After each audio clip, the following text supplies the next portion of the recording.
This whiskey right here might cause some mayhem. I'm Matt, I'm the Whiskey Nerd, and this week we're looking at the Maids of Mayhem Sagaland release from Killowen Distillery. So let me get it into the glass and I'll tell you a little bit more about it. Now, first off, before I talk about who these Maids of Mayhem are, I'll tell you a little bit about Killowen. Killowen are a very small craft Irish distillery. I'll put a picture of their distillery up there so you can see how small it is. I've talked about them before on the channel. They're really, really small. I think they're probably the smallest by size and by production amount.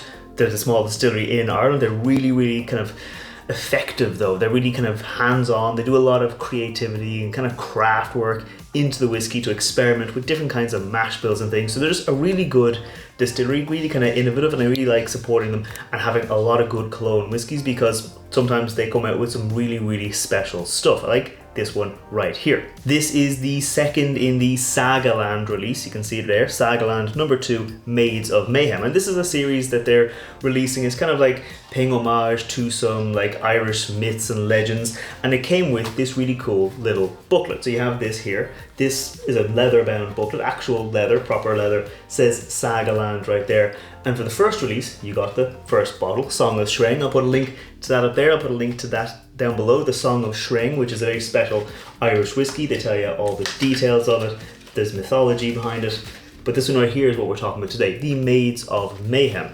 It gives you all the details of the whiskey, like right there. I'll tell you about this in a minute, but also has some really cool artwork done by Francis Levy of Fab Cow Design, a really cool guy, and has all this really cool artwork here that kind of brings it alive, because on the back of it, if you look at this little QR code, which you can look at when you buy the whiskey, it links to the Irish Mythology Podcast, and they talk about different Irish myths and legends. And there's this story, basically, the Song of Shreng, the dawning of the day, the Maids of Mayhem. It's about this idea of when the Tua de Danann, like the god people, came to Ireland, about all the kind of classic myths and legends.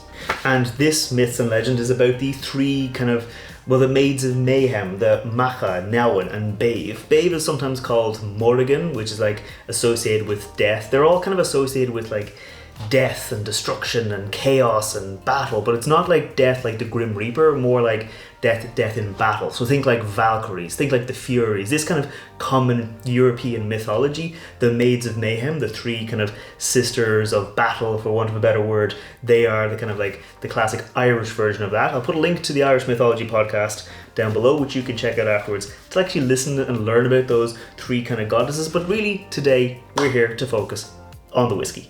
And actually just going to go back to that insert booklet there for a minute because it has all the details here. So it is Cask KD 120, which is from July of 2025, is when it was kind of disgorged out of the barrel, but it was distilled 4 years ago in June of 2021. And they give you all the details here of, like, you know, it's 3 sacks of unmalted barley, 7 sacks of smoked malted, 2 sacks of oats, 1 sack of wheat, and 1 sack of rye. I've done the maths on that, so I've got it right here. That right there comes out as 21% unmalted barley, 50% smoked malted barley, 14% oats, 7% wheat, and 7% rye coming in here.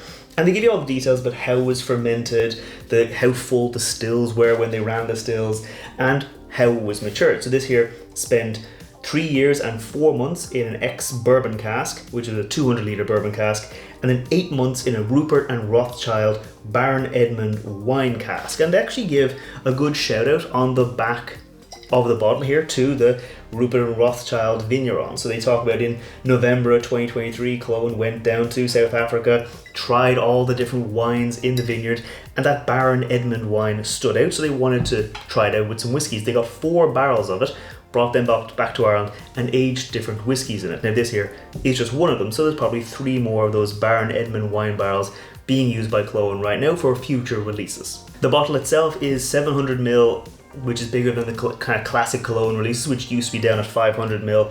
It is coming in at 59.8% alcohol by volume, so just under 60% or 120 proof, and it is natural colour, non-chill filtered. Now, one thing I'll say about Killowen whiskies, I've often found that at cask strength, sometimes they can be a bit sharp. So what I've done here is I've actually added a little bit of water. You can see it's maybe a little bit different there. A little bit different in colour. So what I've done is basically, if you wanted to, you can add some water and kind of decrease the alcohol percentage. So what I did was I took 20 ml of whiskey, added 5 ml of water, and that brings it down to like 48% alcohol by volume. So it brings it down a bit away from that 60%, just to be a little bit lighter. So I'll be tasting this later on, but right now let's go into the nose of the cask strength version of the Killowen Sagaland Maids of Mayhem. Cheers. Sláinte. Okay, it really jumps out of the glass. Like that high alcohol strength is there, but it's also giving lots of flavor. Like there is this big hit of like, there's a bit of young spirit in there, but it's like really balanced out against, there's a lot of wine notes. Like there's red strawberries, tart blackberries, tart black currants. Yeah, and like a really nice kind of almost black peppery note, kind of spicy note coming through here. There's also a good bit of like creaminess to it. Like it's nice and like and creamy. Like there is some oats in here. I think there's some, and that bourbon cask gives you this kind of rounded out kind of creamy character. But going back to that wine, like there's a really good strong wine influence coming off of this. Like going into it, you can keep going back to it. Like the more I'm sitting with it here, like that kind of like young alcohol note I noticed, that's kind of faded a little bit. It's a little bit softer now because I'm getting more of that wine. Maybe my nose has gotten used to the high ABV on it, but definitely nice. There is some peat smoke to it, not very smoked. Like they said, it's smoked malted barley, not that it's heavily peated, so I don't know if it's very heavily peated. On the front here it says it's style lightly peated, so 50% of the mash bill was smoked, so it's probably like on the lower end, but there's this a nice counterpoint of like earthiness. Yeah, a bit of peat smoke there, but going back, it's that creaminess. Like I think I know how I would describe it. It's like a vanilla custard, not like vanilla buttercream or vanilla frosting you get in a cake where it's very sugary. It's like custardy. It's kind of rounded out, creamier rather than like sugarier. So I think that's enough on the nose. Gonna go in now for the palate. Sláinte. You can feel the alcohol the more it sits in your palate. Like it is quite high, it is almost 60% alcohol. You can feel that strength as it sits in your palate. Like there's still plenty of wine notes. There is like, again, that little bit of like younger, because it's only 4 years old, it is going to be on the younger side, but that's kind of vibrant with the wine. Like it's still kind of balanced out with like that kind of black peppery wine note and much more peat. So on the nose, now that I'm going back to it, maybe getting a little bit more peat, but on that first taste, got the big hit. Big strong hit of wine, big strong hit of alcohol, and that peat smoke. Like as I'm talking now, it's definitely still there in the finish of it. But focusing back on the palate, I'm going to go in for a second sip, see what else I can find now that my mouth is used to that high alcohol. Cheers. I'd say that on the palate, it's much less creamy than on the nose. On the nose, I was getting like vanilla custard, getting those nice rounded bourbon notes. On the palate, it's like, again, those sharp blackberries, strawberries, raspberries, those like fruity tart notes from the wine. Black pepper, almost a little bit of bitter cocoa powder, like dark cocoa powder. There's a little bit of that like darker, deeper notes coming on here with, again, that peat smoke. That younger note, again, it's less apparent on the second note, so maybe just like that initial hit of the alcohol carried it, but now that my mouth was a little bit more used to it, I was more leaning into that wine, less of the creamy notes, more of that wine note. So I did spend, it was 8 months out of 4 years in the wine casks. That's it's 20%-ish of its lifetime it's spent in that wine cask. And if it was a fresh wine cask, you can see like that really dark, rich color, like it probably gave a lot of flavor. So I'm going to go in again, but this time focus on the finish. Cheers. Okay, so on the finish, take a breath. The sweeter notes, like there is like sweetness from those like strawberries and berries, they fade on, leaving that kind of almost sharper bitter note with like that dark cocoa. The wine notes are there, but they fade after a couple of breaths. It's 60% alcohol. It's not going to go away quite quick. It's quite a nice finish. But the thing that lasts the longest is that peat smoke. I think that peat smoke is kind of hiding behind the wine cask. Like that wine cask gave it a lot of flavor. And I think that peat is kind of overpowered by the wine. But then after you let it sit a little bit in your mouth, after you take a few breaths, that peat smoke is there. It's present. It's apparent. It's not heavily peat. Like if you don't like peat, this might be fine for you. Like it's not really heavily peated. If you hate smoke at all, this won't be for you because it has a fair amount of smoke to it. That finish, that lingering finish, as I'm talking here, I'm still getting that peat smoke. So it's a nice long finish with the last note being like that, maybe a slight bit of oak tannins and that peat smoke. But like I said, Killowen, especially the Baron Tool releases, they're so high proof because Baron Tool means like true or authentic or true to the original. So they don't give you whiskey and dilute it down. They don't take it and say, you know what, it came out of the cask at 60% alcohol by volume, we're going to bring it down to 48% because that's what we think is best, or 42 or 55. They're not going to do that because they say, look, we'll give you as it is, true to the original, and you can do what you want. So like I said, I found some of the Baron Tool releases to be better when they're dialed back a little bit. Some of them I think absolutely perfect at cask strength. When you add in water, you just take away flavor. But here I'm going to go in again with 5 ml of water added to 20 ml of whiskey, meaning it's about 48% alcohol by volume. Cheers. Okay, it is a very different nose.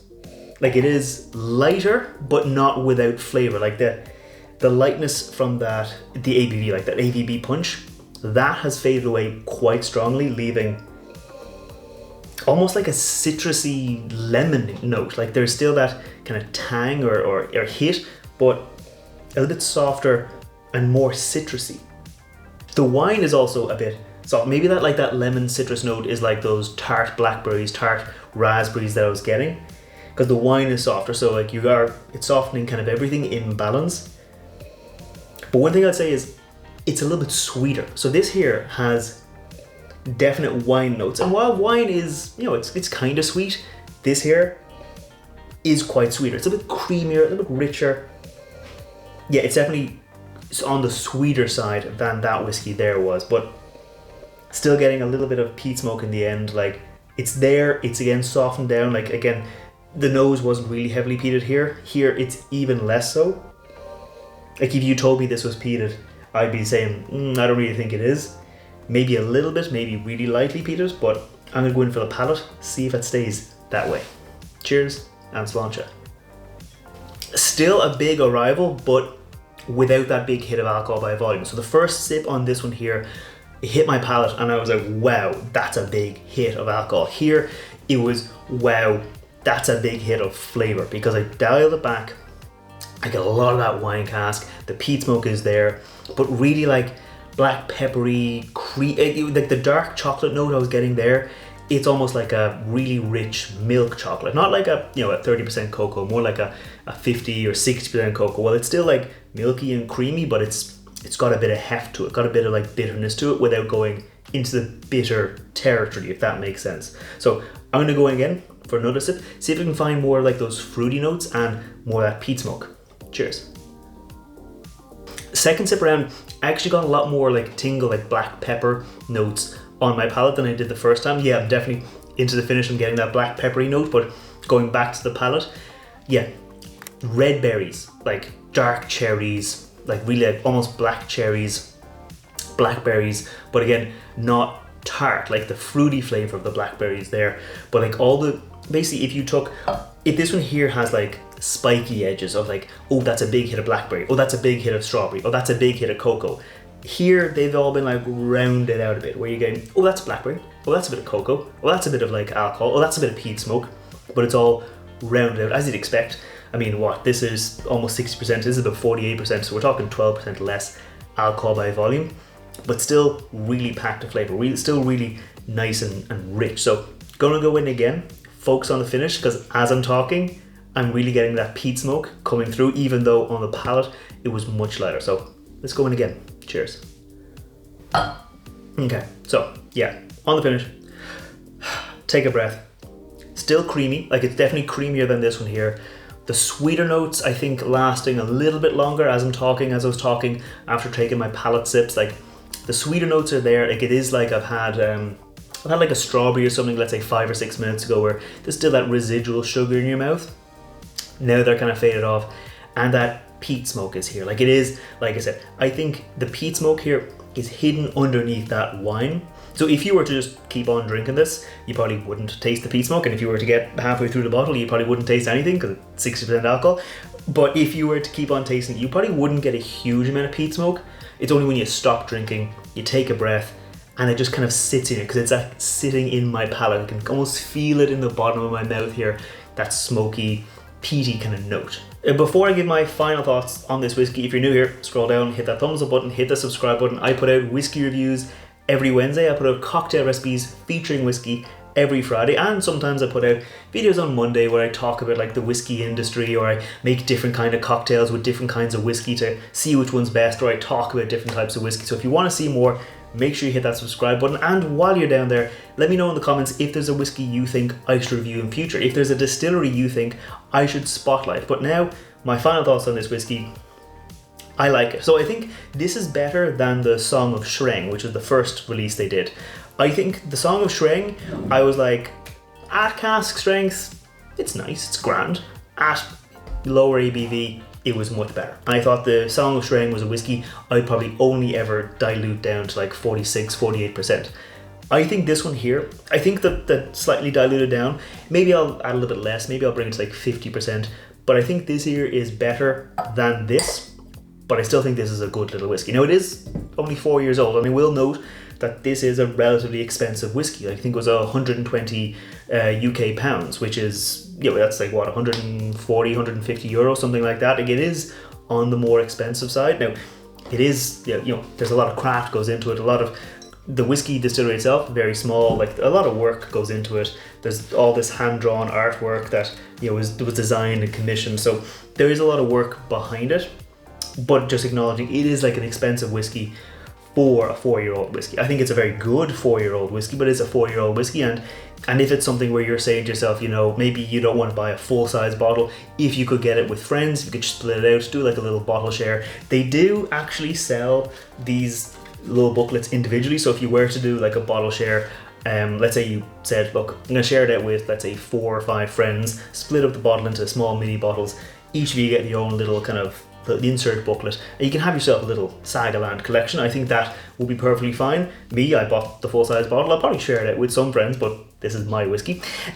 But yeah, no, just a little note on the price, because things are getting expensive. Everything's getting a little bit expensive. I just wanted to note that it is expensive, but I think the craft nature of the distillery, the experiments they're doing, the fact that they got very special wine casks, the artwork, I think it is justified. But if you're a person who's just looking for whiskey, this is an expensive whiskey, so it might not be the best choice for you. But for me, where I like supporting Killowen, I like supporting smaller distilleries, especially with all the news we're seeing now about some distilleries pausing production. I like supporting craft producers, so for me, I'm more than happy. But that's, I think, enough from me. I'm going to keep on enjoying this whiskey, and I will see you next time. Sláinte.